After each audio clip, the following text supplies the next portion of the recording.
ఈ టైంలో చాలా మందికి చాలా దెబ్బలు తగిలినాయి. ఆరోగ్యంగా, ఫైనాన్షియల్‌గా తగిలినాయి.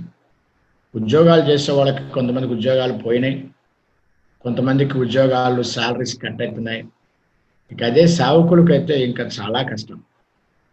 ఇక ఎవరు చర్చ జరగట్లేదు కాబట్టి మనం సందాలు ఇవ్వవసరం లేదనుకునే పరిస్థితికొచ్చారు కొంతమంది సభ్యులు. అలాంటి ఊరుల్లో మరీ కష్టం. సిటీస్‌లో అయితే కొంచెం ఆన్‌లైన్ చేస్తున్నారు గానీ, మిగిలిన చోట్ల చాలా కష్టంగా ఉంది.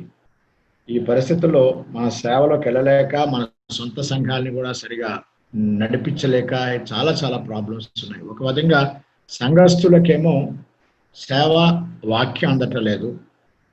సేవకులకేమో వారి అవసరాలు తీరటం లేదు. ఇలాంటి క్లిష్ట పరిస్థితుల్లో ఉన్నాయి. ప్రార్థన చేయండి. మరి దేవుడు తొందరగా ఈ నెలలో ఏదో వ్యాక్సిన్ గాని, మందులు గాని వస్తాయని ఎంతోమంది ఆశిస్తున్నారు. 2, 3 దేశాలు ప్రామిస్ చేస్తున్నారు. వస్తే చాలా మంచిది. మీకు తెలిసిన వారిలోనే మన సర్కిల్స్‌లోనే చాలామంది కొంతమంది దీనికి ఎఫెక్ట్ అయ్యి కూడా ఉండొచ్చు. కాబట్టి so please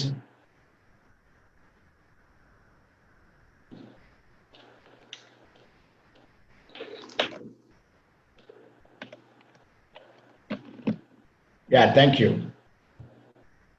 now I think ఇలాంటి ఫీడ్‌బ్యాకే మాకు కావాలి.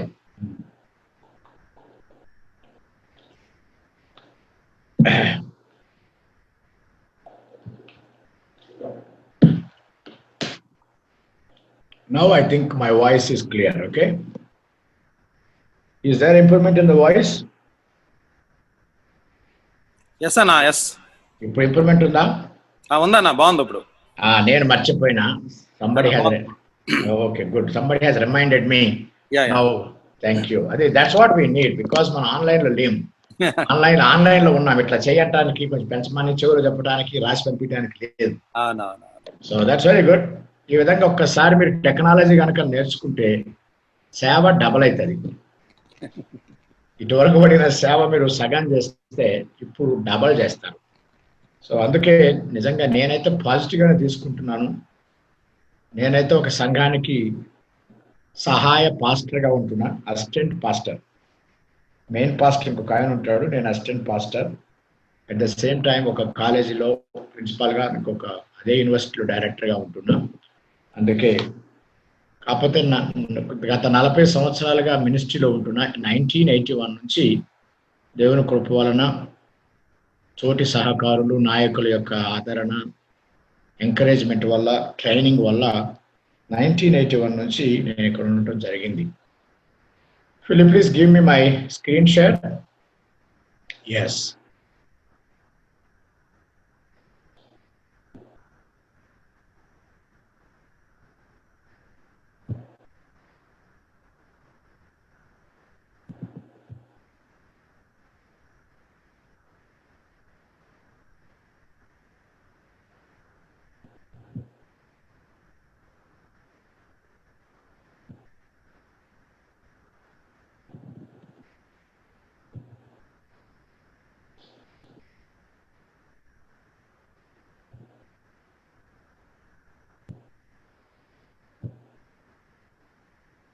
దయచేసి వాక్య భాగాన్ని చదువుదాం. 1 కొరింథీ 5వ అధ్యాయము, 2 కొరింథీ 5వ అధ్యాయము 18, 19, 20 వచనాలు నేను చదువుతాను. మరొకసారి మీరు చదివారు. 2 కొరింథీ 5వ అధ్యాయం కేవలం 3 వచనాలు నేను చదువుతాను. 18, 19, 20. సమస్తమును దేవుని వలనవేనవి, ఆయన మనలను క్రీస్తు ద్వారా తనతో సమాధానపరుచుకుని ఆ సమాధానపరచు పరిచర్యను మాకు అనుగ్రహించను. అదేమనగా, దేవుడు వారి అపరాధములను వారి మీద మోపక క్రీస్తునందు లోకమును తనతో సమాధానపరుచుకొనుచు ఆ సమాధాన వాక్యమును మాకు అప్పగించారు. కావున దేవుడు మా ద్వారా వేడుకొనినట్టు మేము క్రీస్తుకు రాయబారులమై దేవునితో సమాధానపరుడని క్రీస్తు పక్షముగా మిమ్మల్ని బతిమాలుకొనుచున్నాము. ప్రార్థన చేద్దాం. మమ్మల్ని మిక్కిలిగా ప్రేమించిన మా తండ్రి, మరొకసారి మీ సన్నిధికి వస్తున్నాం. ఈ ఉదయాన్ని మీరు మాకు దయచేశారు, మరొక దినాన్ని మీరు ఇచ్చారు. వాటన్నిటి బట్టి మీకు వందనాలు, స్తోత్రాలు చెల్లిస్తున్నాం. మీ పరిచర్యను మీరు మాకు ఇచ్చారు, అప్పగించారు, మీరు మమ్మల్ని నమ్మారు. వాటన్నిటి బట్టి మీకు వందనాలు, స్తోత్రాలు చెల్లించుకుంటున్నాం.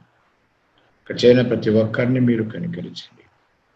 ఒక్కొక్కరు ఏ అవసరతలో ఉన్నారో, ఏ సమస్యలో ఉన్నారో, ఎలాంటి విషయాల్లో చాలా కష్టపడుతున్నారో వాటన్నిటి నుంచి మీరు ఆదరించి, అవసరతలు తీర్చి, బలపరిచి మీ బిడ్డల్ని ముందుకు తీసుకొని పోవాల్సిందిగా వేడుకుంటున్నాం. ఈ సమయం బట్టి మీకు వందనాలు, స్తోత్రాలు చెల్లించుకుంటూ మరొకసారి మీ వాక్యం వైపు మేము చూస్తున్నాం. పరిశుద్ధాత్మ దేవ, సహాయం చేయండి. ఏ వాక్యం చేత ఈ వాక్యాన్ని మీరు, ఏ ఆత్మ చేత ఈ వాక్యాన్ని మీరు ఆవేశపరిచారో ఆ ఆత్మ చేతని మేము అన్వయించుకున్నటకు మాకు సహాయం చేయండి. అదే ఆత్మ చేతని అనుసరించటం కూడా మీరు మాకు సహాయం చేయమని కోరుకుంటున్నాం. దయతో మీరే కనికరించి సహాయం చేసి మమ్మల్ని అందరినీ మీ సేవలో వాడుకోమని, తద్వారా మాకు మహాతృప్తి, మీకోసం పనిచేస్తున్నామని, మంచి తృప్తికరమైన జీవితం, జయవంతమైన జీవితం, మా నాయన నమ్మకంగా విశ్వాసాన్ని మేము ముగించుకునే జీవితం మీరు మాకు దయచేయమని వేడుకుంటున్నాం. మరొకసారి మీకును, మీ కృపాస్తంలోకి ఈ సమయమును, మీ వాక్యమును, మీ పరిచర్యను, మీ బిడ్డలను అప్పగించుకుంటూ యేసు నామమున స్తుతించి ప్రార్థిస్తున్నాము తండ్రి. ఆమేన్. సో కాసేపు వాక్యం చెప్పిన తర్వాత మీకు సమయం ఇవ్వబడుతుంది. మీ ప్రశ్నలు చెప్పిన వాటిలో కానీ సేవ, ఈ 3 విషయాల్లో మీకు ఏమైనా ఉంటే మాట్లాడచ్చు. నేను తీసుకున్న 3 అంశాలు: మినిస్ట్రీ, మినిస్టర్, మెసేజ్. గత 15 years క్రితం నేను ఆలోచిస్తున్నప్పుడు పాస్టర్స్ మీటింగ్స్ పెట్టాలి, లేక రకరకాల ఊరుల్లో పెట్టి 15-20 years వరకు ఈ పని మొదలుపెట్టినాం. ఇదే అంశం మీద పెట్టినాం. Ministry, minister, message. సేవ, సేవకుడు, సందేశం. 3 సార్లు వస్తాయి. ఇది కూడా పట్టేశారు. 3 సార్లు వస్తాయి. ఇంగ్లీష్లో 3 ఎమ్ములు వచ్చేటట్టు పెట్టుకున్నాను. సేవ, సేవకుడు, సందేశం. మనకున్నది 3. ఇంకా మిగిలినవి అన్ని దానికి కనెక్షన్ మాత్రమే. అయితే మీరు ఇప్పుడు చదువుకున్న వాక్య భాగంలో చాలా గొప్ప విషయం, నాకు బాగా చాలా సవాల్ చేసే విషయం ఏంటంటే, దేవుడు అప్పగించాను, పరిచర్యను మాకు అప్పగించాను, పరిచర్య వాక్యమును మాకు అప్పగించాను. 3వది గమనించారా? 3వది, కాబట్టి మేము మమ్మల్ని నమ్మి రాయబారత్వాన్ని మాకు అప్పగించాను, సేవ. కాబట్టి ఈ 3 కూడా ఆయన అప్పగించాడు. చాలాసార్లు మనం అనుకుంటాం మేము సేవకు అప్పగించుకున్నామని, కానీ దేవుడు అంటున్నాడు, మీరు సేవకు అప్పగించుకునేది కాదయ్యా, నేను అప్పగించిన. మిమ్మల్ని ఎంత నమ్మితే నేను నా పరిచర్యను మీకు అప్పగించినాను, ఎంత నమ్మితే వాక్యమును మీకు అప్పగించాను. పాత నిబంధనలో ఉంటుంది, యాకోబుకు తన వాక్యమునిచ్చిన పాట కూడా ఉన్నది, దేవునికి స్తోత్ర గానము చేయటం. యాకోబునకు వాక్యం ఇచ్చిన దేవుడు ఈనాడు కొత్త నిబంధనలో సేవకులకందరికీ వాక్యమును అప్పగించాడు. సో నాకు చాలా కృతజ్ఞతగా, చాలా బాధ్యతగా అనిపించింది దేవుడు అప్పగించుట. ఎవరైనా సరే ఒక పెద్ద పనికి మనకు అప్పగిస్తే మనకు ఒక పక్కన సంతోషం ఉంటుంది, ఒక పక్కన బాధ్యత ఉంటుంది. ఒక పక్కన ధన్యతగా ఫీల్ అవుతాము, రెండవ పక్కన బాధ్యతగా తీసుకోవాలి. ఆయన నమ్మాలి, ఆయన మనల్ని నమ్మాడు, అప్పగించాడు. మొదటిది పరిచర్యను అప్పగించాడు. ఏ పరిచర్య అది? సమాధానపరచు పరిచర్య. ఎంత గొప్ప పరిచర్య, సమాధానపరచు పరిచర్య. రెండవది సమాధానపరచు వాక్యం. ఈ 2 ఎవరు చేయాలి? సమాధానపరిచే పరిచారకుడు చేయాలి. ఎంత గొప్ప పరిచర్య కాకపోతే ఆలోచించండి. దేవుడు అప్పగించాడు. దేవుడిని ఎప్పుడు కూడా మనం విశ్వాసం గురించి మాట్లాడతాం, కానీ దేవుడు విశ్వసనీయత గురించి మాట్లాడుతున్నాడు. లూకాసు వార్త 17 అధ్యాయంలో దేవుడు చెప్తాడు ఒక ఉదాహరణ. ఏమంటే ఒక సేవకునికి, ఒక యజమానికి ఒక సేవకుడు ఉన్నాడు. అతడు పొలం పోయి పని చేసుకుని వస్తాడు. వచ్చిన వెంటనే అతన్ని భోజనం చేయమనడు. అప్పుడు పొలం పోయి వచ్చినావు, ఇప్పుడు నా కోసం వండి పెట్టు అంటాడు. రెండవది, అది అయిన తర్వాత అప్పుడు నాకు వడ్డించి ఆ తర్వాత నువ్వు తిను అంటాడు. అంటే అర్థం ఏంటంటే మనం ఎక్కువ కూడా ఫెయిత్ గురించి మాట్లాడతాం. మనం మాట్లాడాల్సింది ఫెయిత్ఫుల్నెస్. సేవకుల్లో ఉండాల్సిన మొట్టమొదటి లక్షణం ఫెయిత్ఫుల్నెస్, నమ్మకత్వం. నమ్మకము వేరు, నమ్మకత్వం వేరు. ఫెయిత్ వేరు, ఫెయిత్ఫుల్నెస్ వేరు. ఫెయిత్ అంటే దేవుణ్ణి నమ్మేది. ఫెయిత్ఫుల్నెస్ అంటే దేవుడు మనల్ని నమ్మేది. విశ్వాసం లేకుండా దేవునికి ఇష్టడైండుట అసాధ్యం. విశ్వాసం లేకపోతే దేవునికి మనం ఇష్టడుగా ఉన్నాం. విశ్వసనీయత లేకుండా దేవుడు మనల్ని నమ్మలేడు. విశ్వసనీయత చాలా అవసరం. అదే వాక్యం ఆ 17 అధ్యాయం, లూకాసు వార్త 17 అధ్యాయం చదువుతుంటే దేవుడు నేర్పించిన మాటకు నేను చాలా భయపడ్డాను. అక్కడ 3 మాటలు ఉంటాయి. గద్దింపుతో కూడిన క్షమాపణ కావాలి. 2, విశ్వాసముతో కూడిన విశ్వసనీయత కావాలి. అద్భుతములతో కూడిన ఆరాధన కావాలి. ఆ 3 విషయాలు 3 పారాగ్రాఫ్లో చెప్పాడు. మొదటిది, గద్దించటమే నేర్చుకోకు, క్షమించటం కూడా నేర్చుకో. గద్దించటం చాలా మందికి అలవాటు అయిపోయింది, కానీ క్షమించటం కూడా అలవాటు చేసుకోవాలి.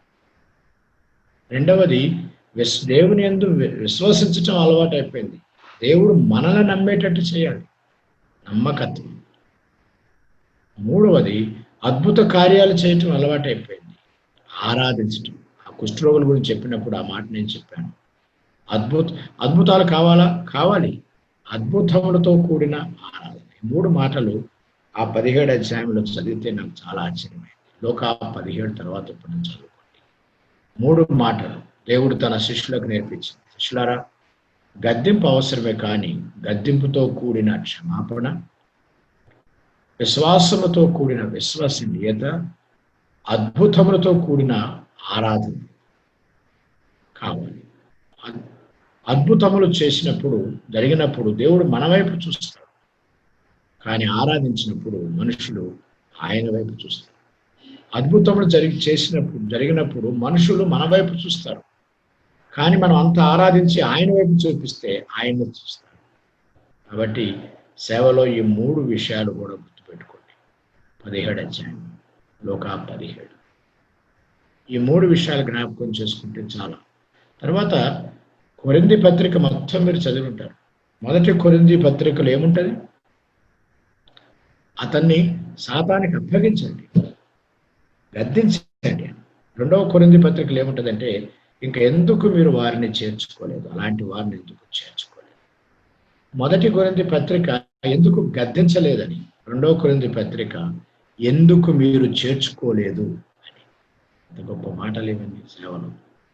సేవ ఇందాక చెప్పిన లూకాసు వార్త 17 అధ్యాయంలో చెప్పిన మాట ప్రకారం చూస్తే, పొలములో పనిచేయుట, యజమానికి పనిచేయుట. సేవ ఎప్పుడు 2 రకాల సేవ ఉంటుంది. అతను పొలంలో పనిచేసి రాగానే సరే అని చెప్పిండే దేవుడు చెప్పలే, నాకు పని చేయి అంటే. పొలములో పని చేయటంటే దేవుని కొరకు పని చేయటం సేవ. వంట వండటం అంటే యజమానికి పనిచేయటం, అంటే ఆయనకు పనిచేయటం. అంటే ఆయనతో మనము గడిపే సమయం, ఆయన దగ్గర కూర్చొని నేర్చుకునే సమయం ఆయనకు చేయాలి. ఆయన కొరకు చేయటం వేరు, ఆయనకు చేయటం వేరు. సేవ ఎప్పుడు 2 రకాలు ఉంటుంది. మనం ఎప్పుడు ఆయన కొరకే సేవ చేద్దాం అనుకుంటాం, ఆయనకు సేవ చేయటం కూడా దేవుడు కోరుకున్నాడు అక్కడ. అలానే మార్కు సువార్త 10వ అధ్యాయంలో ఒకటి చెబుతూ, నా నిమిత్తమును సువార్త నిమిత్తమును నిందలు పొందిన, నా నిమిత్తం అనే మాట కూడా చెప్తున్నాడు. నా నిమిత్తం, సువార్త నిమిత్తము, నా నిమిత్తం. ఎక్కడ కూడా దేవుడు for God and to God, ministry is two fold. ఈ రెండు సందర్భాల్లో దేవుని కొరకు, దేవునికి సేవ చేయటం నేర్చుకోవాలి. ఉదాహరణకు దేవదూతలు కూడా 2 రకాలు ఉంటాయి. దేవుని కొరకు పనిచేసేవాళ్ళు, దేవునికి పనిచేసేవారు. ఆయన దగ్గర ఉండి పనిచేసేవారు, ఆయన్ని స్తుతిస్తూ ఆరాధిస్తుండేవారు ఉంటారు. కాబట్టి ఇది గుర్తుపెట్టుకోండి. ఈ 3 అంశాలు ఈరోజు మనం ఇవాళ రేపు ధ్యానం చేద్దాం. మొట్టమొదటిది క్రిస్టియన్ లీడర్. క్రైస్తవ నాయకుడు ఎవరు అంటే, Christian leader is someone who is called by God to leads with through Christ like character and demonstrate functional competencies that permit effective leadership to take place. వాళ్ళు ఒకసారి తెలుగులో చెప్తున్నారు. క్రైస్తవ నాయకత్వం ఎవరంటే, అందులో 3 గ్రీన్తో రాసి చూశారు. ఏమి రాసినాను గ్రీన్తో? Called, character, competency. పిలువబడిన వాడు, క్రీస్తు యొక్క క్యారెక్టర్ కలిగిన వాడు, 3 ఆ పని చేయటానికి సమర్థమైన వాడు. ఆ కాంపిటెన్సీ కూడా ఉండాలి. ఈ రోజుల్లో ఈ 3 కనిపించట్లేదు. చాలా టాలెంట్స్ ఉండి, చాలా సామర్థ్యం ఉన్న వాడికి పిలుపు లేదు. పిలుపు ఉండి పని కూడా చేయగలిగే వాడికి క్యారెక్టర్ లేదు. కాబట్టి పిలువబడిన వాడు, క్యారెక్టర్ కలిగిన వాడు, కాంపిటెన్సీ కలిగిన వాడు, ఈ 3 ఏ పనికైతే దేవుడు పిలిచాడో ఆ పిలుపు ఉండాలి. చాలాసార్లు సేవల్లో ప్రాబ్లం వచ్చినప్పుడు వెనక్కి వెళ్ళిపోతారు.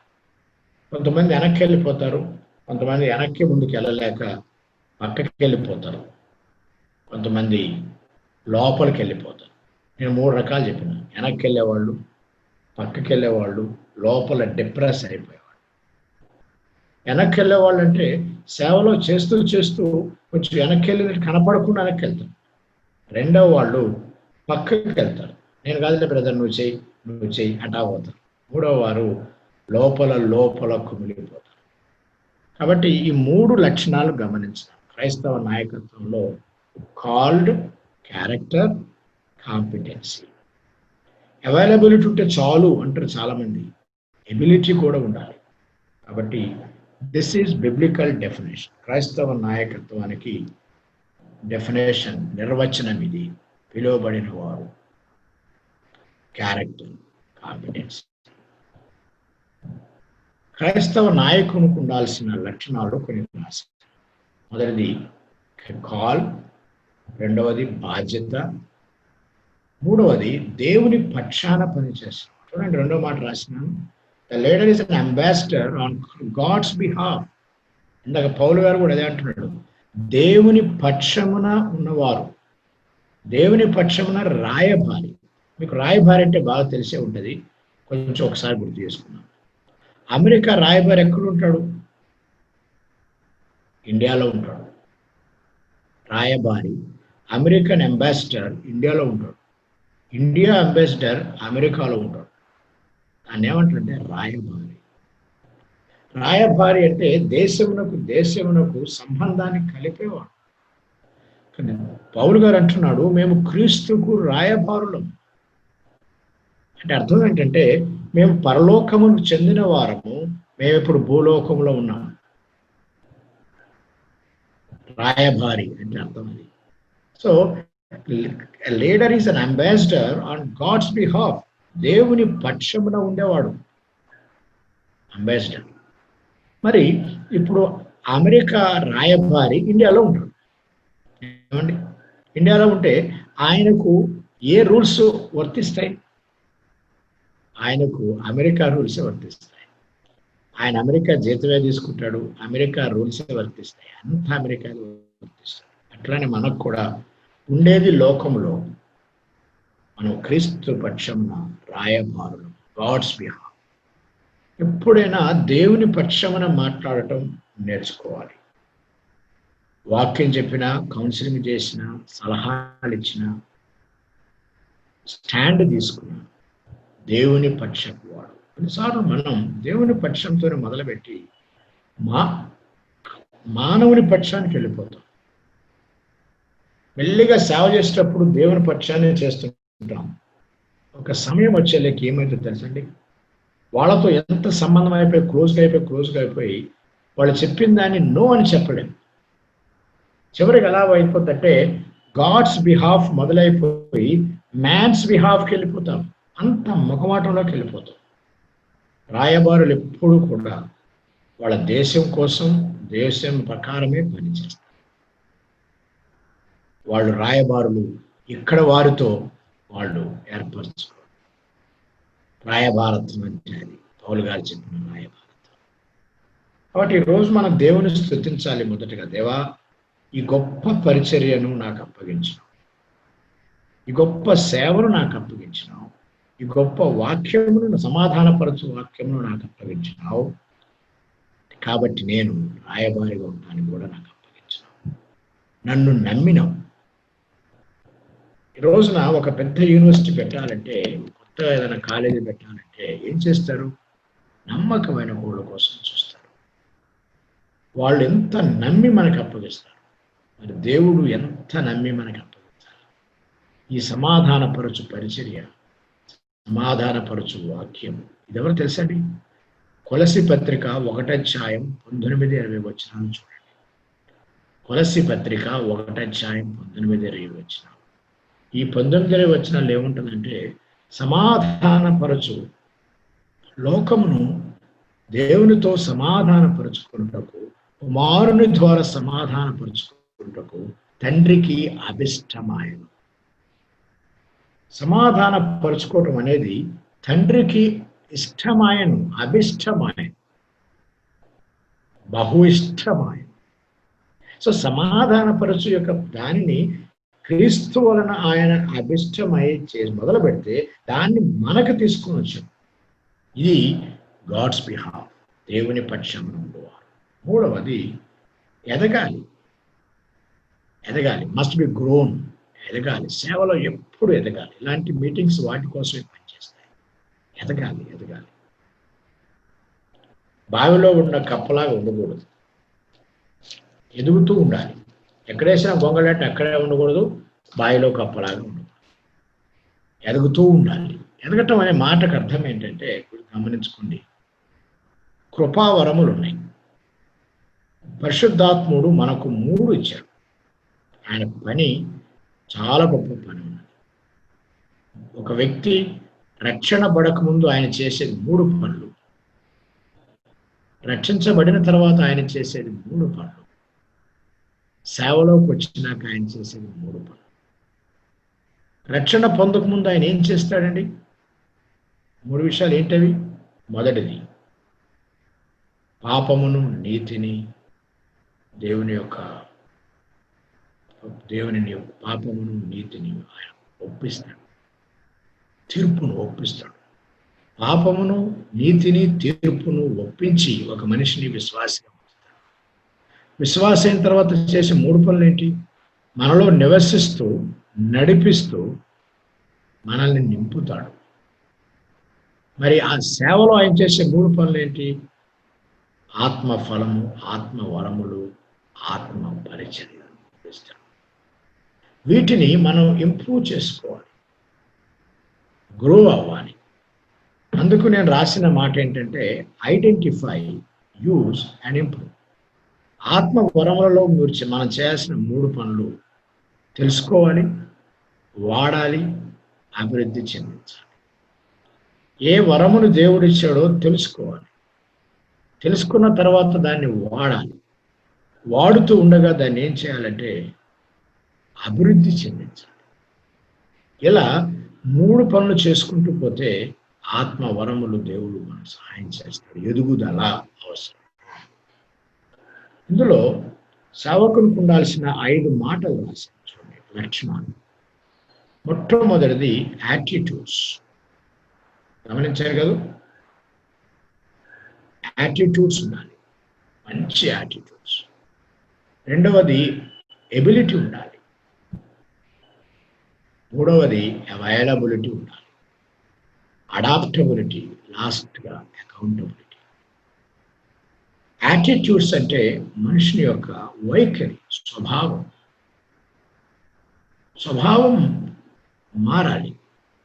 రెండవది ఎబిలిటీ ఉండాలి. పర్వాలేదు, దేవుడు వాడుకుంటాడులే అని కుదరదు. ఎబిలిటీ ఉండాలి. ఎబిలిటీ అంటే సామర్థ్యత. అవైలబిలిటీ అంటే దేవుని సేవకు మనము వాడబడటానికి సమయాన్ని ఇవ్వాలి. అడాప్టబిలిటీ ఉండాలి. అడాప్టబిలిటీ అంటే మారుతున్న సమాజానికి మీరు మారుతూ ఉండాలి. ఈరోజు అడాప్టబిలిటీ ఎవరికి అవసరం? సంఘస్థులుగా, సేవకులుగా, మామూలు వారికా, సేవలో చేసేవారికా? మీరే చెప్పండి. ఉదాహరణ చెప్తాను. కొత్త నిబంధనలో పౌలు ఉన్నాడు, పేతురు ఉన్నాడు. కొర్నేలు దగ్గరికి పోమన్నాడు.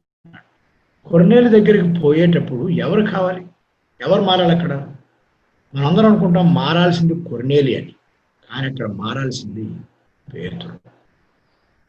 దేవుడు పేతురికి 3 సార్లు దర్శనమిస్తే కానీ అయ్యగారు మారలేదు. ఈ రోజున అడాప్టబిలిటీ చాలా అవసరం. దేవుని యొక్క వాక్యము అన్ని జనులకు కూడా వెళ్తుందా అని ఆయన కొంచెం అర్థం కాలేదు. అక్కడ మారాల్సింది ఆయన. సేవలో చాలా సార్లు మారాల్సింది సేవకులే. మనం అనుకుంటాం సంఘస్థులు లేక ఎవరికి సేవ చేస్తున్నాం వాళ్ళు అనుకుంటాం. మనం మారాలి. దాన్ని అడాప్టబిలిటీ అంటారు. ఎప్పటికప్పుడు మారాలి. ఫర్ ఎగ్జాంపుల్, ఈ పరిస్థితుల్లో, కరోనా పరిస్థితుల్లో మనం ఎలా మారాలి? ఇలా తయారైపోయినాం, అడాప్ట్ చేసుకుంటున్నాం. అసలు కంప్యూటర్లో మాట్లాడటము లేక ఇట్లా మీడియాలో మాట్లాడటం అంటే పెద్ద తప్పు అనుకునే వాళ్ళు కూడా ఉండేవాళ్ళు. ఇప్పుడు అది తప్పనిసరి అయిపోయింది, అడాప్టబిలిటీ. కానీ నేను ఒక మాట అన్నాను, అప్గ్రేడ్ చేసుకోకపోతే, అప్డేట్ కాకపోతే అవుట్డేట్ అయిపోతాం, పక్కన పెట్టిపోతారు. అప్డేట్ కావాలి ఎప్పటికప్పుడు. ప్రస్తుత ప్రపంచ పరిస్థితికి, సమాజ పరిస్థితికి వాక్యము ఎలా అందించాలి, ఎప్పటికప్పుడు అప్డేట్ చేసుకుంటాం. అడాప్టబిలిటీ అంటారు. లాస్ట్కి అకౌంటబిలిటీ. సేవకునికి అకౌంటబిలిటీ అవసరం. నేను సేవకుని కదా, నేను ఎవరికి లెక్క చెప్పడం అవసరం లేదు, అందరూ నా మాట అనకూడదు, అనకూడదు. చాలా విషయాలు చాలాసార్లు వాక్యం చెప్పేటప్పుడు మనకు కనపడకుండా లోపల గర్వం వస్తుంది. పుల్పీట్ ఎక్కి వాక్యాన్ని ప్రకటిస్తున్నప్పుడు మీకు మీరు మీరు మీరు మీరు మీరు అనగానే మనం ఏదో మంచోడు అనుకుంటాం. సాధ్యమైనంత వరకు అవిశ్వాసుల మీటింగ్లో తప్ప విశ్వాసుల్లో మీటింగుల్లో మనము అంటే మంచిది. మీరు చూశారు కదా, మీరు చదువుకున్న వాక్య భాగంలో 2 కొరింథీ 5:9 చూశారు కదా, మనమందరము క్రీస్తు న్యాయపీఠం ఎదుట నిలబడాలి.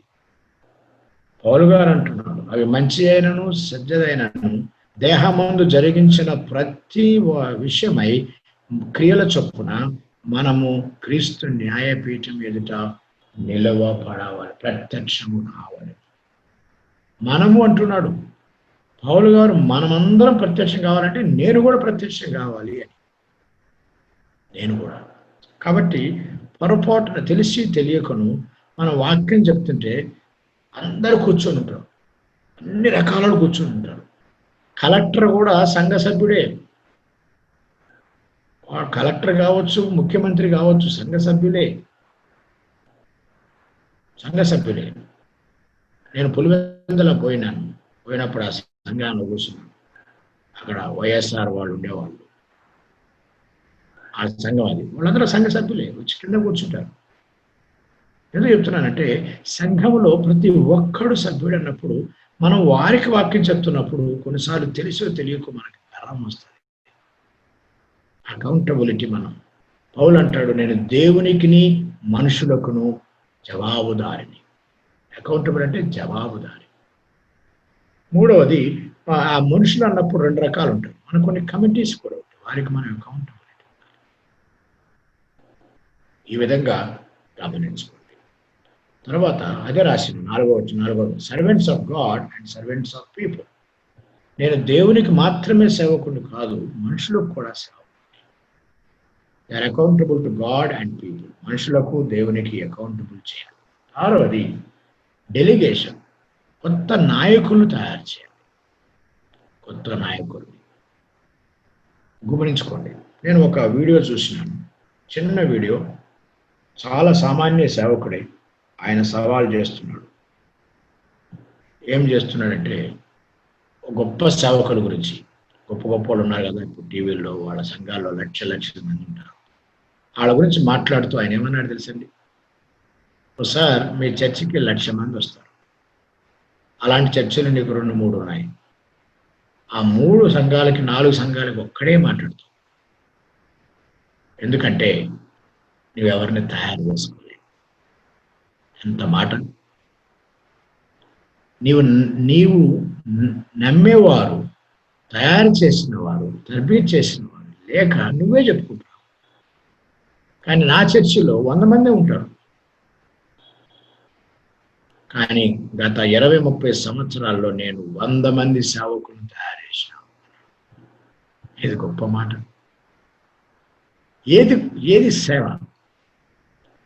ఒక్కడే 1,00,000 మందికి సేవ చేయటం సేవనా? ఒక్కడే 100 మందిని తయారు చేసి కేవలం 100 మందికి సేవ చేసుకుంటూ ఆ 100 సంఘాలు రావటం సేవ. ఈ రోజున మనం ఒక్కసారి కూర్చొని ఆలోచిస్తే 1,00,000 మంది సభ్యులు ఉన్నారని చెప్పుకునే ఒక సేవకుడు గొప్పనా? లేకపోతే 1,00,000 సంఘాలు కలిగిన 1,00,000 సేవకులు ఉన్నారని చెప్పుకోవడం గొప్పనా? ఒకసారి భక్సింగాన్ని చూస్తే ఈ ఆంధ్ర తెలంగాణ రాష్ట్రాల్లో తిరిగిండు, భారతదేశంలో బాగా తిరిగాడు, ముఖ్యంగా ఆంధ్ర తెలంగాణ రాష్ట్రాల్లో తిరిగాడు. ఆయన చూస్తే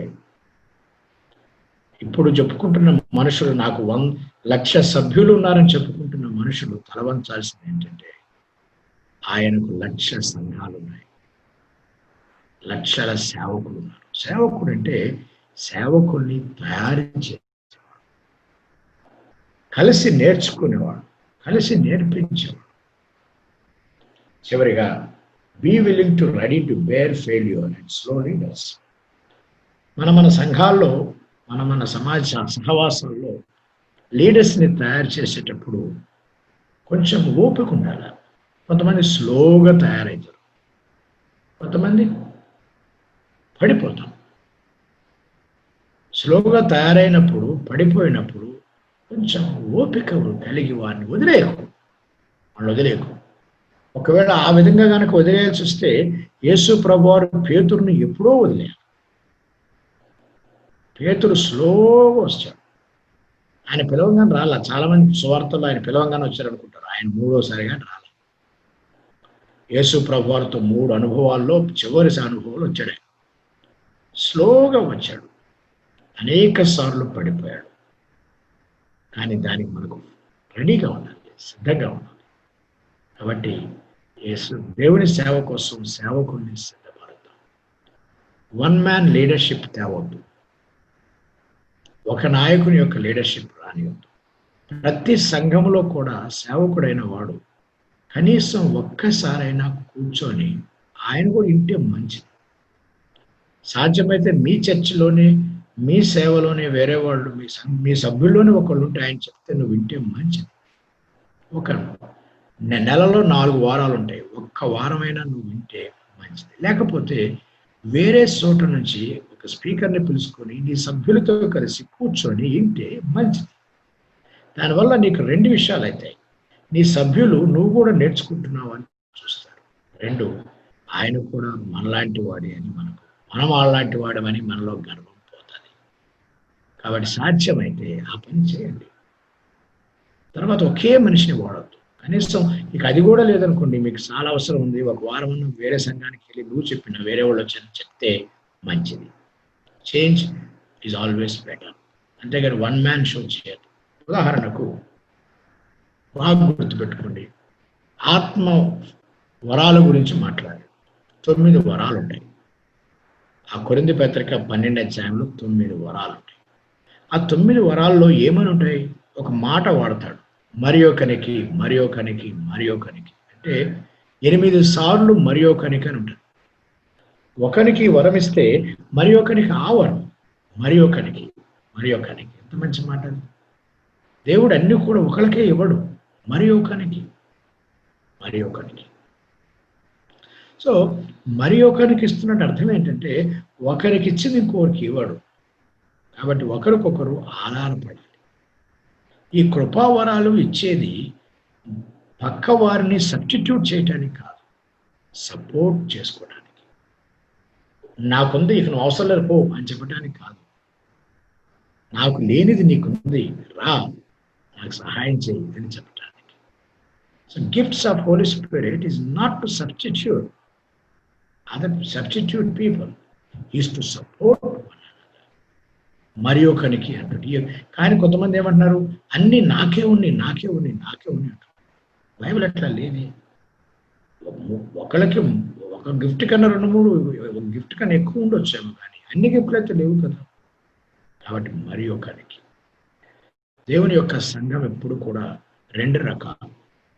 మత్తయి సువార్త 16-18, 16 అధ్యాయంలో చెప్పింది సార్వత్రిక సంఘం, 18 అధ్యాయంలో చెప్పింది స్థానిక సంఘం. సార్వత్రిక సంఘానికి దేవుడు ఎలాంటి అధికారం ఇచ్చాడో స్థానిక సంఘానికి కూడా అదే అధికారం ఇచ్చాడు. సార్వత్రిక సంఘానికి బంధించుటకును విడిపించుటకును అధికారం ఇచ్చాడు, మరి స్థానిక సంఘానికి కూడా అదే అధికారం ఇచ్చాడు. కాబట్టి సార్వత్రిక సంఘము, స్థానిక సంఘము జ్ఞాపకం చేసుకోండి. సార్వత్రిక సంఘములో అనేకమైన స్థానిక సంఘాలు ఉంటాయి. ఒక పాస్టర్ గారు అడిగినట్టు, ఒక ఆయన అడిగారు, సార్ నువ్వు మంచి ట్రైనింగ్ ఇస్తున్నావు, బాగానే ఉంది, మా చర్చిలో ఫలానా గిఫ్ట్లు లేవు, మరి ఏం చేయాలి? అన్ని గిఫ్ట్లు లేవు, అన్ని వరాలు లేవు, ఏం చేయాలి అంటే ఆయన అన్నాడట, సరే వాస్తవానికి అయితే ప్రతి స్థానిక సంఘములో అన్ని వరాలు ఉంటాయి. ఒకవేళ ఇంకా నువ్వు సమయం జరగవులోను లేక దేవుడికి దొరకకపోతే, ఒకవేళ లేకపోతే సార్వత్రిక సంఘములు మాత్రం ఉంటాయి. ఒకవేళ స్థానిక సంఘములు అన్ని వరములలో 1-2 ఏమైనా తగ్గుంటే, ఆ వరములు కలిగిన వాళ్ళు తగ్గుంటే భయపడకు. సార్వత్రిక సంఘములు ఉంటాయి, అంటే వేరే సంఘాల్లో ఉంటాయి, అక్కడి నుంచి తెచ్చుకోరాదు. So you need to support. ఈ యొక్క ఆత్మ వరములు ఏంటంటే సంఘములో ఉన్న సభ్యుల మధ్య ఒకరు సపోర్ట్ తీసుకోవాలి, సంఘాల మధ్య సపోర్ట్ తీసుకోవాలి, సంఘాల మధ్య కూడా సపోర్ట్ తీసుకోవాలి, సేవకుల మధ్య సపోర్ట్ తీసుకోవాలి. ఎందుకంటే నాకున్న వరము నీకు లేదు, నీకున్న వరము నాకు లేదు. మరి ఒకరికి అనే మాట దయతో మీరు జ్ఞాపకం చేసుకోండి. ఆ మాట చెప్తేనే మనకు ఐక్యత అవసరం అనేది తెలుస్తుంది, ఒకరినొకరు నేర్చుకోవాలనేది అవసరం అనిపిస్తుంది, ఇలాంటి మీటింగుల్లో కూర్చోవాలనిపిస్తుంది, లేకపోతే నాకు తెలుసులే అనిపిస్తుంది. మరి ఒకరికి అనే మాట, ఒకరికి అన్ని అనుభవాలు ఉండవు, ఒకరికి అంత తెలియదు, ఒకరికి అన్ని వరాలు ఉండవు, అన్ని పరిచర్యలు ఉండవు. పరిచర్యలు వేరు, వరములు వేరు, ఆత్మ ఫలం ఒక్కటే చాలా అవసరం. అందరికీ ఉండాల్సిన ఫలం ఆత్మ ఫలములో 9 రుచులు ఉంటాయి, పరిచర్యలలో 9 పరిచర్యలు ఉంటాయి, ఆత్మ వరములలో 9 వరాలు ఉంటాయి. చాలా మందికి 5 పరిచర్యల, 5లో 2 పోయినాయి, 3 ఉన్నాయి, ఇంకెంక అనుకుంటే నేను చెప్పిన ఈ గొడవంతెందుకు, 1 కొరింథీ 14 అధ్యాయం చదువుకొని కొన్ని యాడ్ చేసుకో, మొత్తం 9 అవుతాయి. 9 రుచులు కలిగిన ఫలము, 9 వరములు కలిగిన పరిచర్య, 9 పరిచర్యలు ఆత్మ ఇచ్చే పరిచర్యలు. ఈ మూడింటిని గుర్తుపెట్టుకుంటే యు ఆర్ ఫుల్. ఆత్మ ఫలము, ఆత్మ వరము, ఆత్మ పరిచర్యలు, ఈ 3 నీకుంటే యు ఆర్ ఫుల్. అయితే ఆ ఫుల్నెస్ ఎప్పుడు వస్తుందంటే ఒకరినొకరు అర్థం చేసుకోవాల్సి. కాబట్టి ఈ మాట ఫెయిల్యూర్స్ గురించి భరించండి. ఏం లేదండి మేము చాలా మందిని ట్రైనింగ్ ఇస్తున్నాము, వాళ్ళు ఇంకా తరబితి కాలేదు అనకండి. మేము ఒక సంఘంగా ఉన్నప్పుడు 2-3 ప్రసంగాలు చేసేవాళ్ళం. ఇప్పుడు అవి 7-8 సంఘాలు 10 సంఘాలు అయిపోయినాయి. ఒక్కొక్క దాంట్లో 3-4 ఉన్నారు. ఆల్మోస్ట్ 30 మంది తయారైపోయారు. 30 మంది మినిమం ఉన్నారు. ఇక దాని మీద అయితే ఆల్మోస్ట్ మీకు 100 మంది సేవకులు తయారైపోతున్నారు. ఎందుకు తయారవుతున్నారు? అట్లా ఉంటుంది స్టార్టింగ్.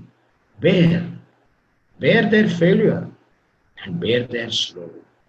వాళ్ళ స్లోగా వాళ్ళ నేర్చుకోవటంలో ఉన్న స్లో గురించి కానీ, వాళ్ళు పడిపోయే విషయం కానీ మర్చిపోకండి, భయపడకండి, నిరాశపడకండి.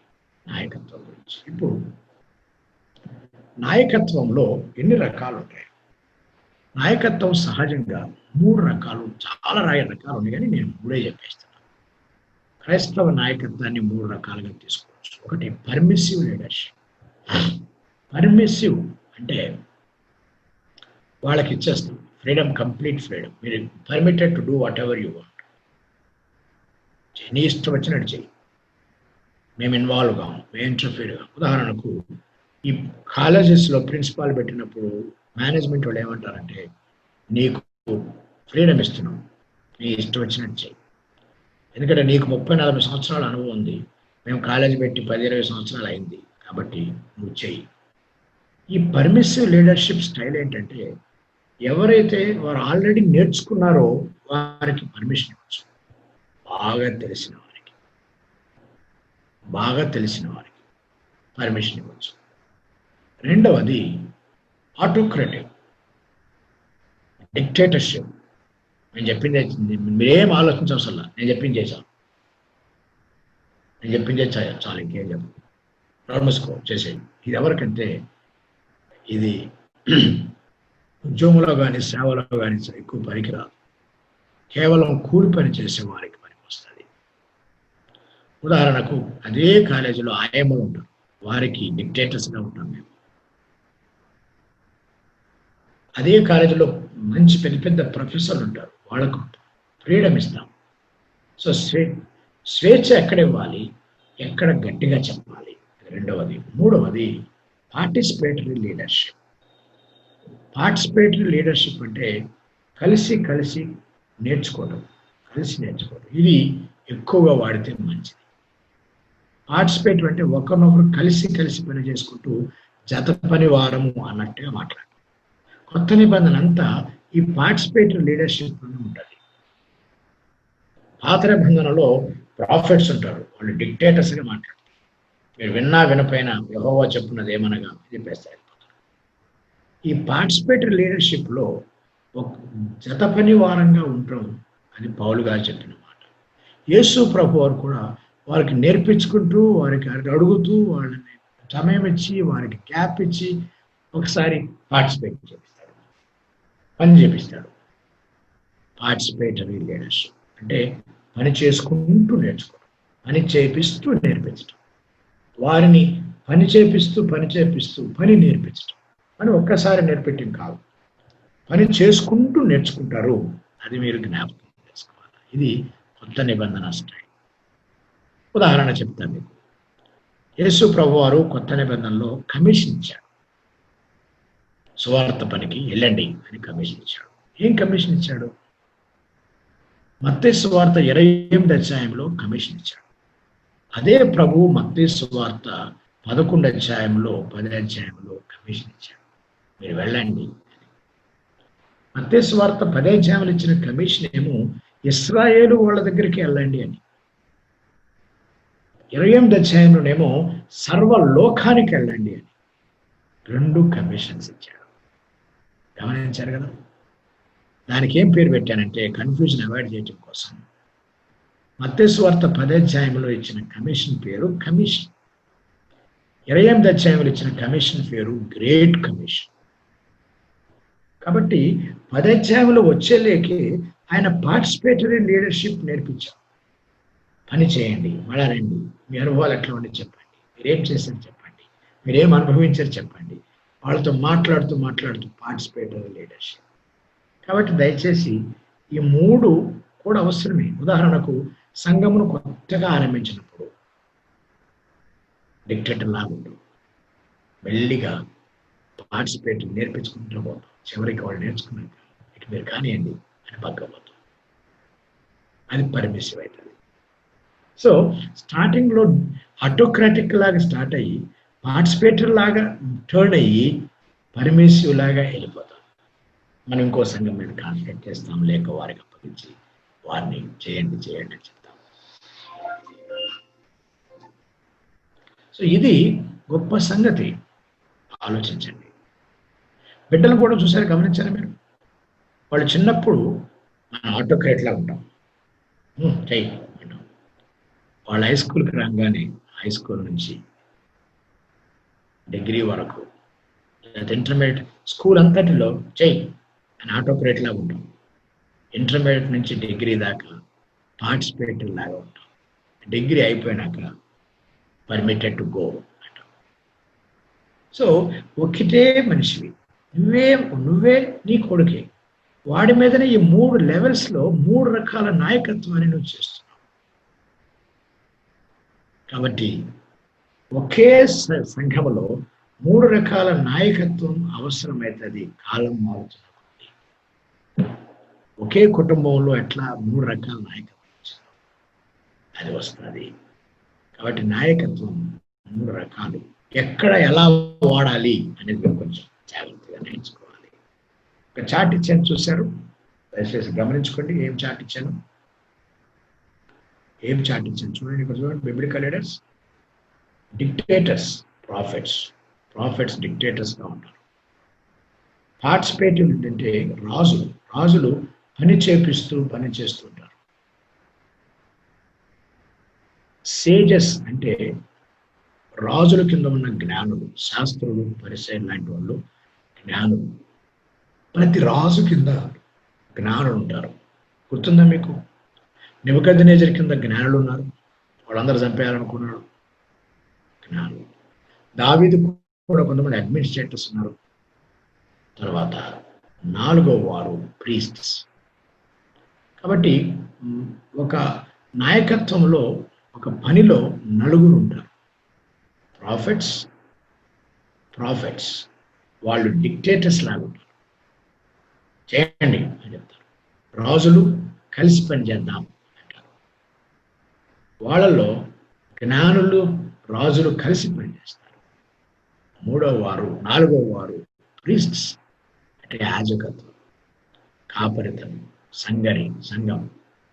సో ప్రీస్ట్స్ యాజకులు, దేవుని యొక్క పనులను జరిగించువారు, కాపరి లాంటి వారు.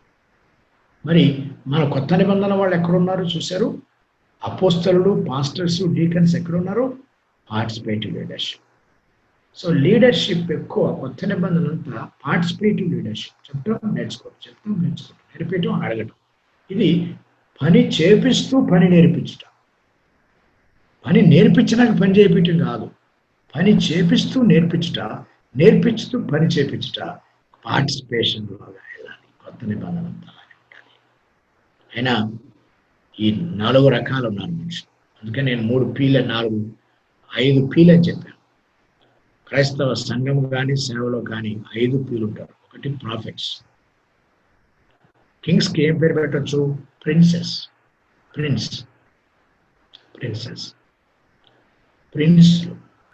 3వ వారు ప్రీస్ట్స్, యాజకత్వాలు అర్పిస్తారు. 4వ వారు సేజెస్. వీళ్ళకి ఏం చెప్పారంటే ఫిలాసఫర్స్. వాళ్ళు రాజు వెనకాల అంత స్టడీ చేసి రాజుకి ఇన్పుట్స్ ఇస్తారు. ఈ 4 రకాలు. మరి 5వ రకం గుర్తుందా మీకు? పీపుల్. 5 పీలు. సేవలో 5 peel. Profits, prince, philosophers, priests, and finally people. ఇవి గుర్తుపెట్టుకోండి. మేనేజ్మెంట్ మీకు అవసరం లేదు. ఇప్పుడు రండి, కొత్త నిబంధన, పాత నిబంధనలో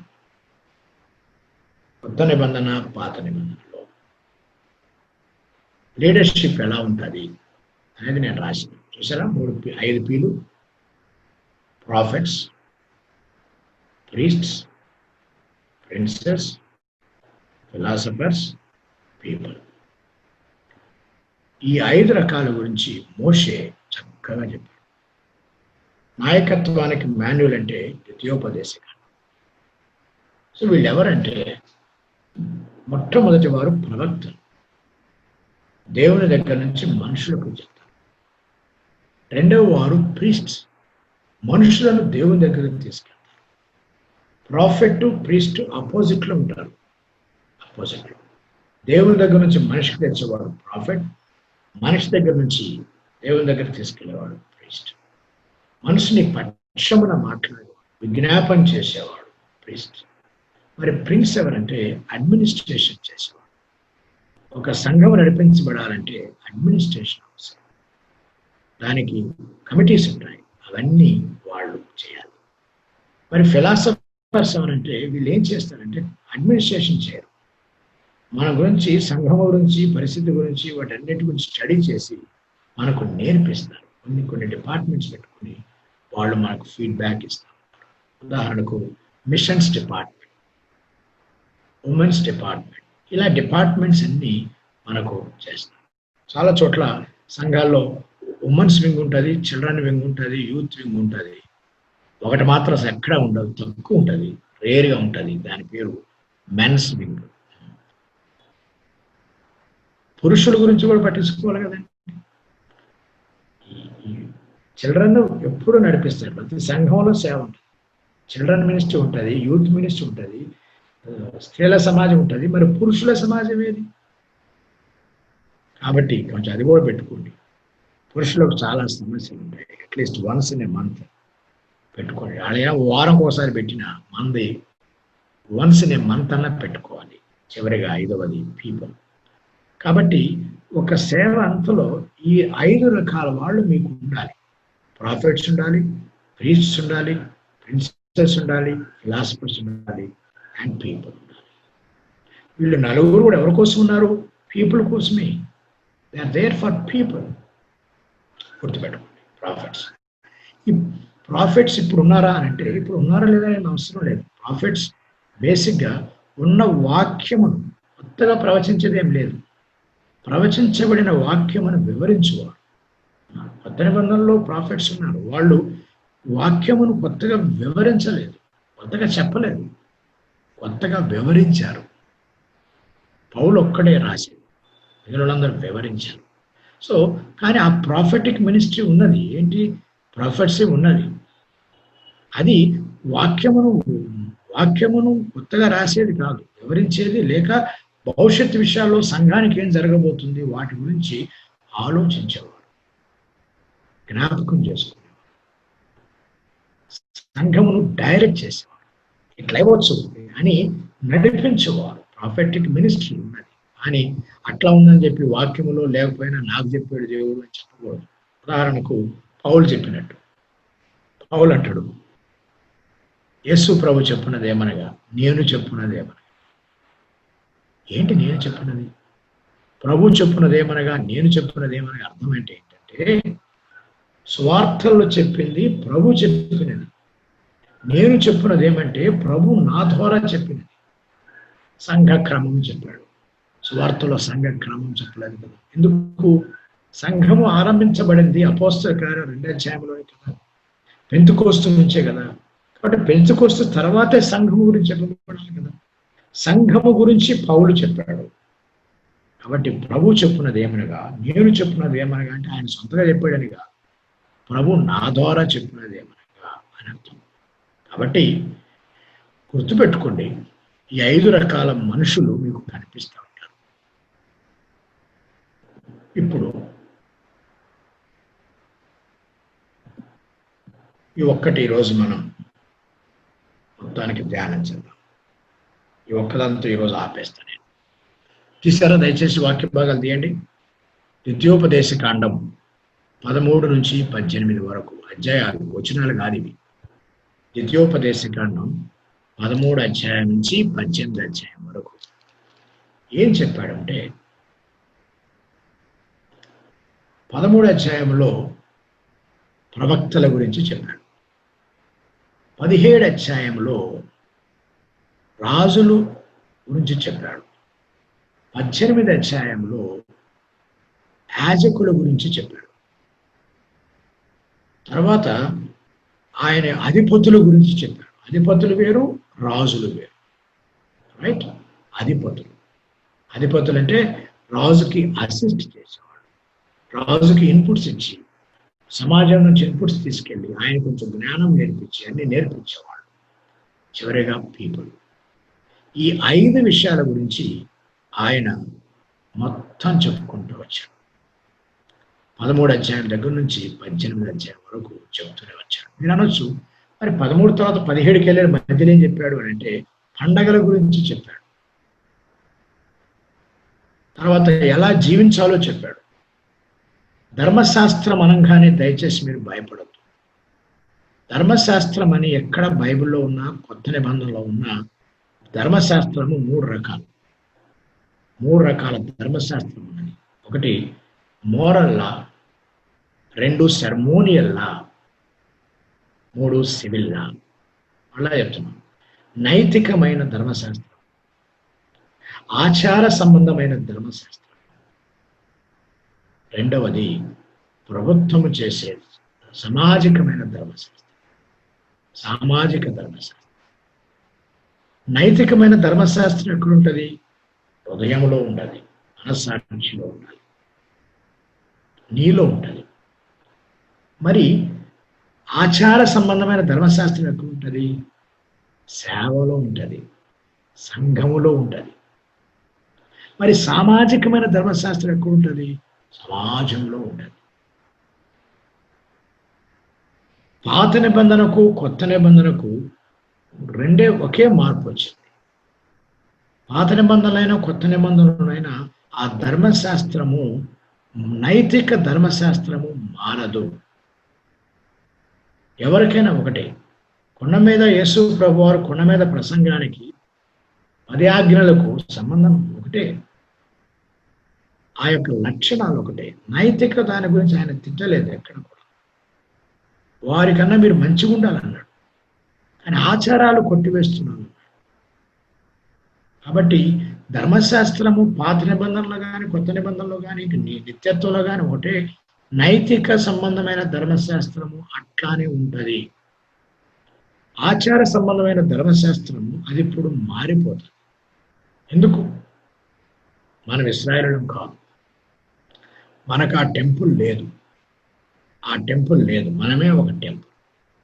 కాబట్టి ఆచార సంబంధమైన ధర్మశాస్త్రము పోతుంది, పని మనకు అవసరం లేదు. మన ఆచారాలు వేరు, వాళ్ళ ఆచారాలు వేరు.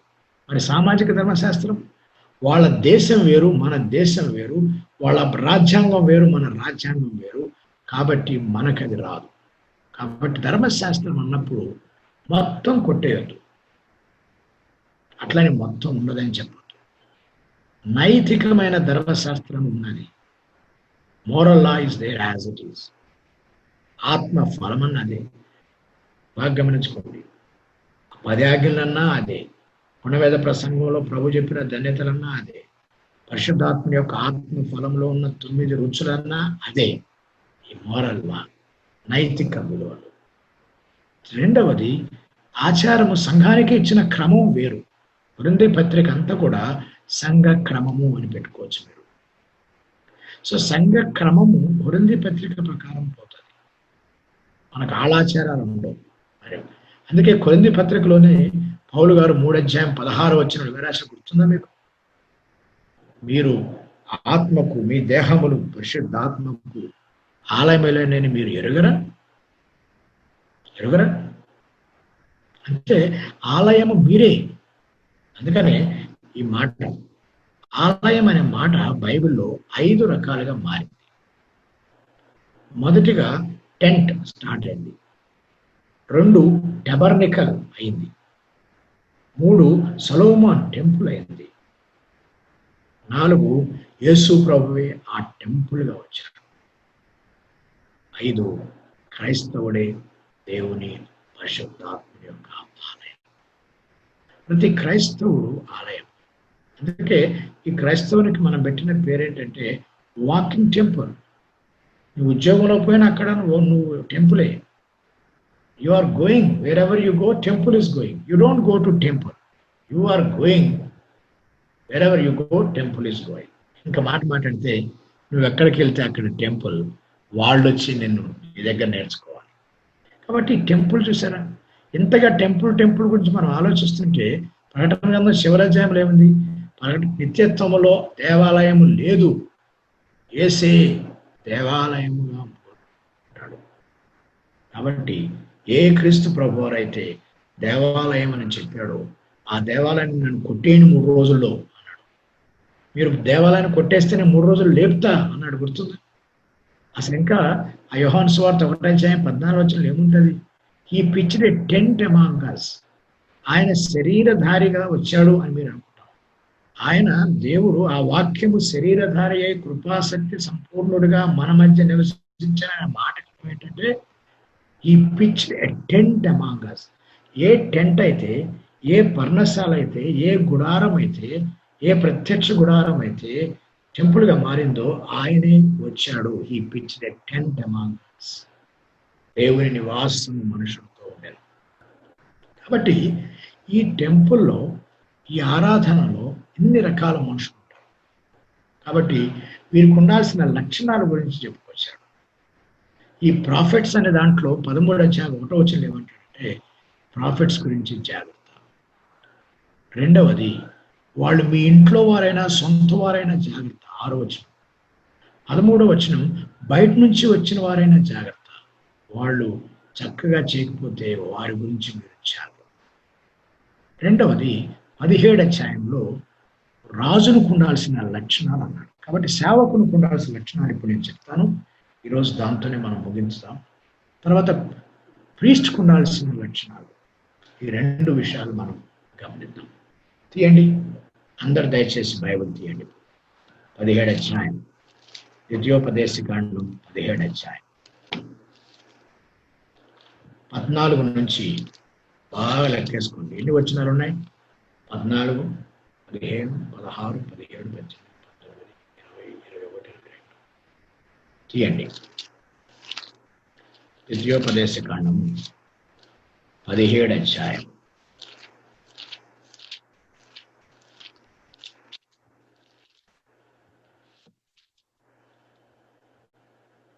14 నుంచి. నీ దేవుడైన యెహోవా నీకిచ్చుచున్న దేశమున నీవు ప్రవేశించి దాన్ని స్వాధీనపరుచుకుని అందులో నివసించి నా చుట్టూనున్న సమస్త జనముల వలె నా మీద రాజును నియమించుకుందని అనుకునే ఎడల నీ దేవుడైన యెహోవా ఏర్పరచుకున్న వారిని ఆవశ్యకముగా మీ మీద రాజుగా నియమించుకోవాలి. మీ మీద రాజుగా నియమించుకోవాలి. నాయకత్వంలో, క్రైస్తవ నాయకత్వంలో రాజును ఏర్పరచుకుంటే, ఫ్రెండ్స్ అంటే అదే అర్థం. రాజును కావాలని మీరు ఒకరోజు అనుకుంటారు. మీరు గమనించారా? చాలా మంది అంటారు సమూయేలు కాలంలో రాజు అనే మాట వచ్చింది, అప్పటిదాకా ఎవరికి తెలియదు, అందుకు ఆయన ఏడ్చాడు. ఆయన ఏడ్చింది అందుకు కాదు, ఆయనకు ముందే తెలుసు. మీరు ఎప్పుడైనా రాజు కావాలని ఒక దినాన్ని అనుకున్నప్పుడు ఎలాంటి రాజును ఏర్పరచుకోవాలని మోషే ద్వితీయోపదేశ కాండంలోనే చెప్పాడు. వాళ్ళు ఇంకా కనాను పోకముందే ఎలాంటి వారిని ఏర్పరచుకోవాలంటే దేవుడు ఏర్పరచుకున్న వారిని మీరు నియమించుకోవాలి. బాగా గమనించండి, సేవలో ఏర్పరచుకోవాల్సింది దేవుడు, నియమించుకోవాల్సింది మనం. దేవుడు ఏర్పరచిన వారిని దయచేసి ఏర్పరచకండి. ఏర్పరచుకునే అధికారం మీరు తీసుకోకండి. దేవుడు ఏర్పరచుకుంటాడు, అది రహస్యంగా ఏర్పరచుకుంటాడు. అలాంటి వారిని మీరు తెలుసుకుని వారిని నియమించుకోండి. So God chooses, you appoint. నీకు దేవుడిచ్చిన అధికారం ఏంటంటే సేవలో వారిని నియమించడానికి, ఏర్పరచుకోవడానికి కాదు. దేవుడు ఏర్పరచుకున్నాడనే ఆ తృప్తి నీకు ఉండాలి, ఆ వ్యక్తికి ఉండాలి. దేవుడు ఏర్పరచుకున్నారనే తృప్తి నీకుంటే ఇష్టం వచ్చినట్టుగా మాట్లాడవు ఆయనతో. దేవుడు ఏర్పరచుకున్న తృప్తి ఆయనకు ఉంటే ఇష్టం వచ్చినట్టు వచ్చి పోయినట్టు పోడు. దేవుని చేత పిలువబడిన వాడు, మనుషుల చేత నియమించబడినవాడు. Being chosen by God but assigned or appointed by people. మనము ఈ పనికి చేయ, ఈ సేవలో ఇది పని చేయ అని మనం నియమించడం వరకే. నియమించటే మన బాధ్యత, ఏర్పరచుకున్నట్టు ఆయన బాధ్యత. మరి ఏ లక్షణాలు ఉన్నాయి చూడండి. మొట్టమొదటి లక్షణం, 7 లక్షణాలు ఉన్నాయి. దయచేసి చూడండి, 7 లక్షణాలు ఉన్నాయి. మొట్టమొదటిది, నీ సహోదరులలో ఒకరిని రాజుగా నియమించుకోవాలి. నీ సహోదరుడు కాని అన్నిని మీద నువ్వు నియమించుకోకూడదు. అంటే అన్బిలీవర్స్ని సేవకు వాడకండి. అవిశ్వాసులను నాయకత్వంలోకి తీసుకురాకండి. కొన్ని చోట్ల అవిశ్వాసం నడుస్తున్నాయి. కొన్ని ఫ్రంట్ లైన్ చర్చెస్లో ఇప్పుడు కూడా తాగుబోతులు కూడా సంఘ పెద్దలుగా ఉంటున్నారు. బై ఏర్పరచుకోవడం అంటే ఓట్లు వేసుకోవడం కాదు. We are not elected, we are selected. We are not elected, we are selected. మనం ఓట్లు వేసుకుని ఎన్నుకోబడిన వారం కాదు, ఏర్పరచబడిన వారం. సెలక్షన్ చేసుకో. ఆ రోజున కొత్త నిబంధనలో కూడా 7 సెలెక్ట్ చేసుకోమని చెప్పారు. ఎలక్షన్ చేసుకోమని చెప్పలేదు. ఎలక్షన్ సంఘాల్లో అవసరం లేదు. ఒకవేళ ఉన్నప్పటికీ కూడా కాన్స్టిట్యూషన్ ప్రకారము, సామాజిక ధర్మం ప్రకారం ఎలక్షన్స్ అని మీరు ఒకవేళ పెట్టుకున్నా కూడా అవి సెలక్షన్ లాగే ఉండాలి. అందులో ముఖ్యంగా అవిశ్వాసులను తీసుకురావద్దు. చాలా ప్రాబ్లంలో పడతావు. రెండవ లక్షణం అతను గుర్రములను విస్తారముగా సంపాదించుకోకూడదు. తాను గుర్రములను హెచ్చుగా సంపాదించుకున్నటకు జనులను ఐగుప్తులోకి తీసుకుని పోకూడదు. కాబట్టి మొదటిది ఏర్పరచబడిన వాడు, 2 విశ్వాసి అయినవాడు, 3 సంపాదన లేనివాడు, 4 ఐగుప్తు వెళ్ళనివాడు, 5 అనేక స్త్రీలను వివాహం చేసుకునేవాడు, 6 తన కోసం ఒక ప్రతిని తయారు చేసుకున్నవాడు, 7 చివరి వచనం దాని ప్రకారం జీవించువాడు. 7 లక్షణాలు కలిగిన నాయకుడిని ఏర్పరచుకుని మోషే చెప్పాడు. మళ్ళా చెప్తున్నాను, దేవుని చేత ఏర్పరచబడిన వాడు, 2 మీ యొక్క విశ్వాసులలో ఒకడు, 3 సంపాదన మీద మెటీరియలిజం మీద పడేవాడు కాదు, ఆశ పెట్టుకునేవాడు కాదు. ఐగుప్తుకు లోకానికి వెళ్ళకండి, లోకం వైపు వెళ్ళకండి, లోకం వైపు తిరగండి. 5 అనేక స్త్రీలను లేక మోర్ దాన్ 1 వైఫ్ ఉండకూడదు, ఒకే భార్య ఉండాలి. 6 తన కోసం వాక్యమును రాసి పెట్టుకోవాలి. 7 ఆ వాక్యమును నేర్చుకుంటూ దాని ప్రకారం నెరవేరుస్తున్నారు. ఈ మాటలు గుర్తుపెట్టుకున్నాం. ఈరోజు ఎక్కడితో నేను ఆపేస్తాను, మిగిలి చెప్తా. కానీ ఇప్పుడైతే 7 మాటలు మరొకసారి చెప్తాను. ఏర్పరచుకున్నవాడు. ఇప్పుడు చెప్పండి సార్, నాకు దావీదును ఎక్కడ ఏర్పరచుకున్నారు? ఎక్కడ అభిషేకం జరిగింది? రహస్యంగా జరిగింది. పాత నిబంధనలోనే రహస్యంగా జరిగితే కొత్త నిబంధనలో ఏమైతుంది? Call and commission comes on the same day. పౌలుకు దమస్కు రోడ్డు మీదనే పిలిపించిన రోజునే సేవా పిలుపు కూడా ఇచ్చాడు. రక్షణ పిలుపు, సేవా పిలుపు కలిపి 2 ఇచ్చేశాడు. రెండవది విశ్వాసి అయినవాడు.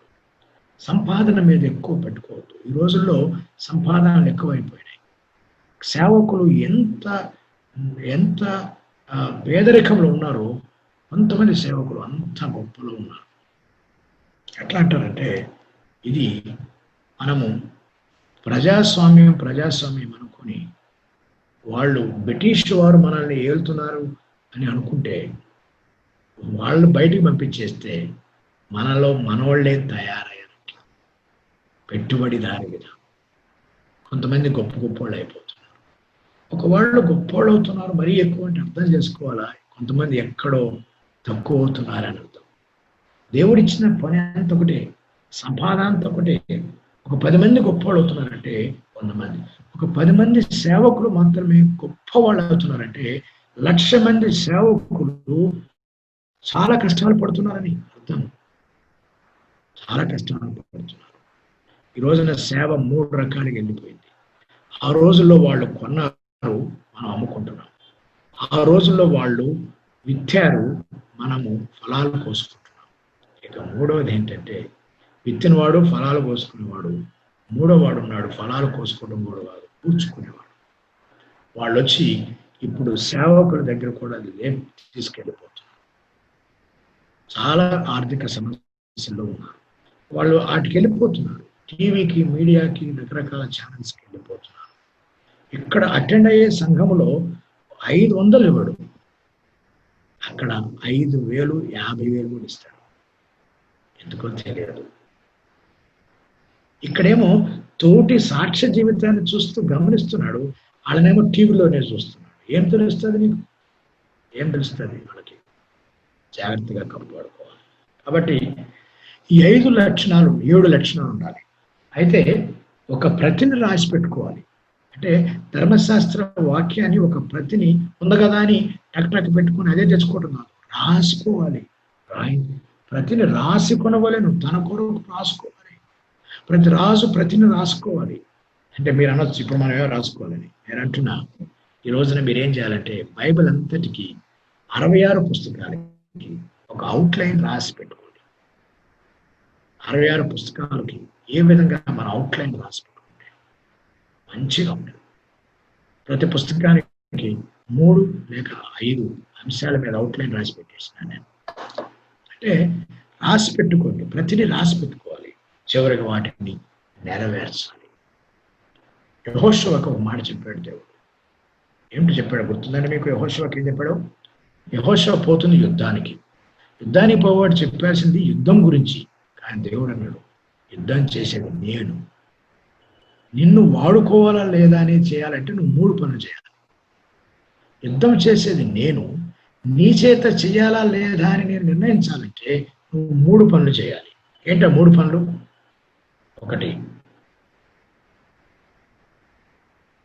ఒకటి పఠించుట,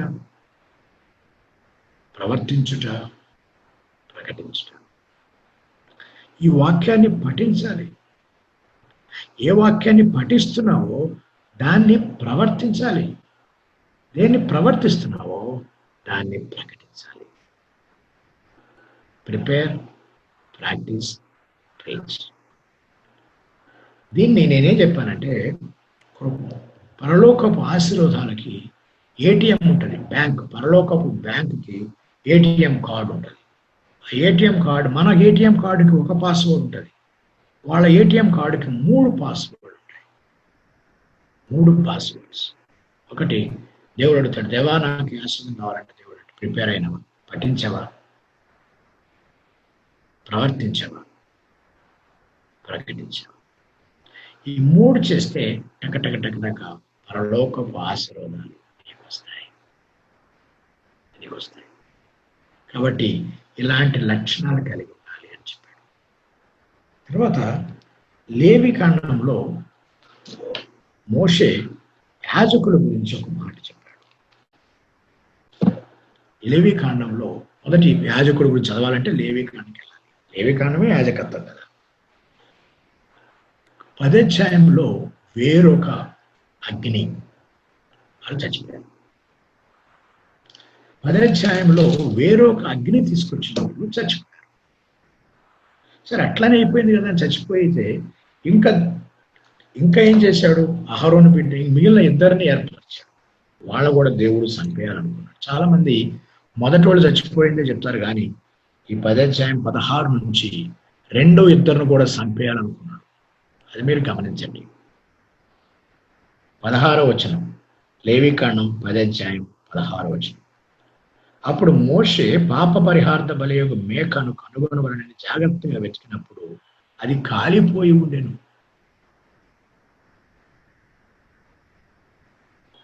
అతడు అహరోను కుమారులలో మిగిలిన ఎలియాజరు ఈతారు వారి మీద ఆగ్రహపడి జాగ్రత్తగా వెతకాలి. సేవ నేర్పించడం అంటే అందరూ పడుకున్నాక మోషే బయటికి వెళ్ళి జాగ్రత్తగా వెతికితే అక్కడ కాలిపోయినది పడిపోయింది. అప్పుడు చూసి వారిని కూడా దేవుడు చంపేస్తాను సిద్ధమయ్యాడు. అంటే అర్థం ఏంటంటే, దేవుని సేవలో 2 విషయాలు.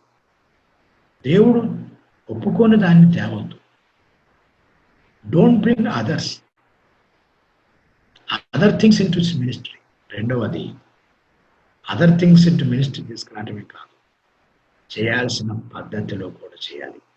వేరొక దాన్ని తీసుకురావటం ఎంత తప్పు. వీళ్ళు వేరొక అగ్ని తేలా, అదే అగ్ని తెచ్చారు, కానీ తినాల్సిన దగ్గర తినకుండా బయట తిన్నారు. What you do is important, how you do is important. సేవలో ఏం చేస్తున్నావు, ఎలా చేస్తున్నావు, 2 ఇంపార్టెంటే. ఏమి చేసిన వాడి మీద ఎంత దేవుని కోపమై చంపేశాడో, ఎలా చేస్తున్న వారి మీద కూడా చంపేయడానికి సిద్ధమైనప్పుడు అహరోను ఏమన్నాడు తెలుసా? నేను తింటే దేవుడు క్షమిస్తాడా? అట్టనన్నా నా బిడ్డల్ని బతికిస్తాడా అని చెప్తే మోషే అన్నాడు, అవును. కాబట్టి దయచేసి గమనిద్దాం. ఈ రోజున కూడా ఏం చేస్తున్నాము, ఎలా చేస్తున్నాము రెండు చూసుకోకపోతే దేవుని కోపానికి పాలవుతాం. ఈరోజు కొత్త నిబంధనలో వేరొక అగ్ని గురించి ఆలోచించండి. కొత్త నిబంధనలో 2వ కొరింథీ 11 అధ్యాయం 4వ వచనం. 2వ కొరింథీ 11 అధ్యాయం 4వ వచనం.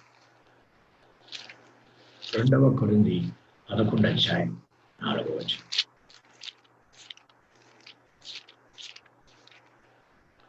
4వ వచనం. ఏలైనగా వచ్చిన వాడెవడైనా మేము ప్రకటింపని మరి ఒక యేసును ప్రకటించినాను, నేను మీరు పొందని మరి ఒక ఆత్మను మీరు పొందినాను, మీరు అంగీకరింపని మరి యొక్క సువార్త అంగీకరించినాను. అంటే వేరొక అగ్ని, వాళ్ళు ఒకటి అగ్ని గురించి మాట్లాడితే కొత్త నిబంధనలో మనం 3 తప్పులు చేసాం. వాళ్ళు ఒకటి చేసిన వాడే చచ్చిపోయాడు. మనం 3 తప్పులు చేస్తున్నాం. వేరొక యేసును, వేరొక ఆత్మను, వేరొక సువార్తను ప్రకటిస్తున్నాం. New Testament has brought so many errors than the Old Testament. కొత్త నిబంధన సేవకులు ఇంకా చాలా తప్పులు చేస్తున్నారు. వేరొక యేసుని అర్థం ఏంటంటే యేసు వలె జీవించకుండా ఆయన లైఫ్ స్టైల్ని మనం వేరేగా చూపిస్తున్నాం లోకానికి. వేరొక ఆత్మనంటే పరిశుద్ధాత్మకు ఉన్న పరిచర్య కాకుండా వేరే వాటిని తీసుకెళ్తున్నాం. వేరొక స్వార్థనంటే స్వార్థను చక్కగా చెప్పకుండా తేలికైన స్వార్థ, ఆశీర్వాదాలు, అది ఇది అని ఎక్కువ అనవసరం. కాబట్టి దేవుని కోపం మండింది. పాత నిబంధనలో యాజకత్వము వేరొక అగ్ని తీసుకొచ్చిన చనిపోయారు. వేరొక పద్ధతిలో చేసినట్టు కూడా చంపబోయాడు, కానీ చంపలేదు, దేవుడు వదిలేశాడు. అప్పుడు ప్రక్షాళన చేసి మొట్టమొదటి యాజకులు ఇద్దరిని చంపి 2వ తర్వాత వచ్చిన 2 యాజకులను చంపడానికి సిద్ధమయ్యి అప్పుడు 11 అధ్యాయంలో అంటాడు, నేను పరిశుద్ధుని కనుక మీరును పరిశుద్ధులుగా ఉండండి. నేను పరిశుద్ధుని కనుక మీరు పరిశుద్ధులుగా ఉండండి అనే మాట చాలాసార్లు చెప్తాం, కానీ దాని వెనుక ఈ 2 విషయాలు జరిగినాయి. అవి గుర్తుపెట్టుకోండి. నేను పరిశుద్ధుని కనుక మీరును పరిశుద్ధులుగా ఉండండి అనే మాట మీరు గమనించుకోవాలని. కాబట్టి ఇక్కడ అర్థం. ఈరోజు విల్ స్టాప్ హియర్. ఇంకా మనం ఉంటే తర్వాత ఆలోచిస్తాం. ఓకే.